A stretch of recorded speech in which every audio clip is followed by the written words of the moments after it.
जय जय राम। साधा नमन परम प्यारे राम, परम पूज्य गुरुजन, परम दिव्य आत्माएं और आप सबके मंगल आशीष लिए परमेश्वर अकारण कृपा करके अपने श्री चरणों में लेके आए हैं।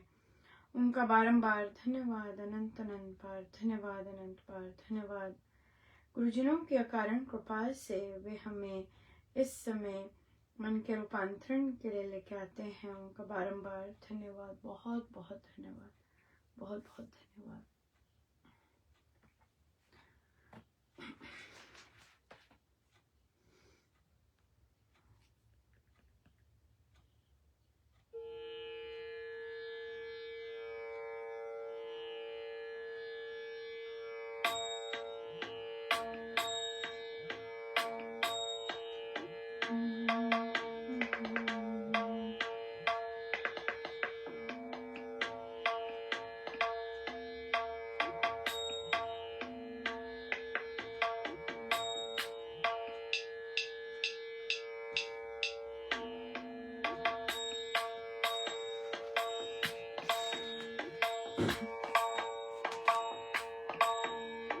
राम रसिया रिझाऊं रे माई, राम रसिया रिझाऊं, राम रसिया रिझाऊं रे माई, राम रसिया रिझाऊं, राम रसिया रिझाऊं, राम रसिया रिझाऊं, राम रसिया रिझाऊं रे माई, राम रसिया रिझाऊं, राम रसिया रिझाऊं रे माई, राम रसिया रिझाऊं।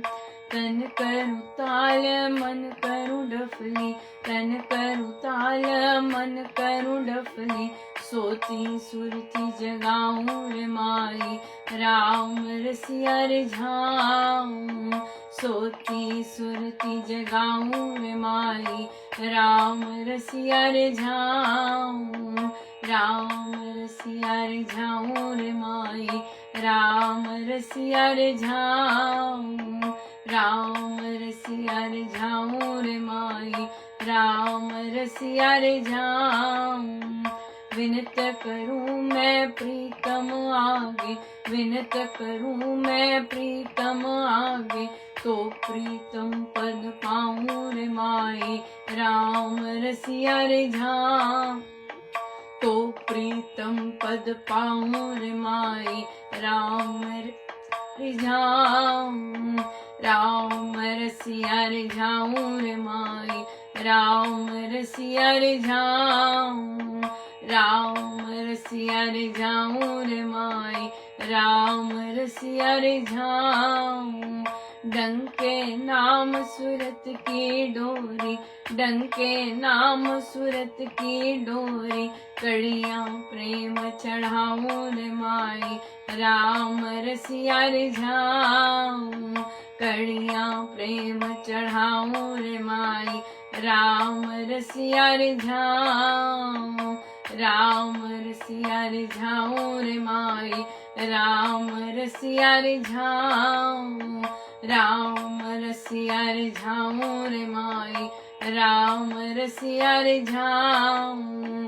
प्रेम का ढोल बढ़ियो अति भारी, प्रेम का ढोल बढ़ियो अति भारी, लगन हुई गुण गाऊं रे माई, राम रसिया रिझाऊं, लगन हुई गुण गाऊं रे माई, राम रसिया रिझाऊं, राम रसिया रिझाऊं रे माई, राम रसिया रिझाऊं, राम रसिया रिझाऊं रे माई, राम रसिया रिझाऊं। मोह बला पर कृपा कीजो, मोह बला पर कृपा कीजो, गुण गोविंद का गाऊं रे माई, राम रसिया रिझाऊं, गुण गोविंद का गाऊं रे माई, राम रसिया रिझाऊं, राम रसिया रिझाऊं रे माई, राम रसिया रिझाऊं, राम रसिया रिझाऊं रे माई, राम रसिया रिझाऊं,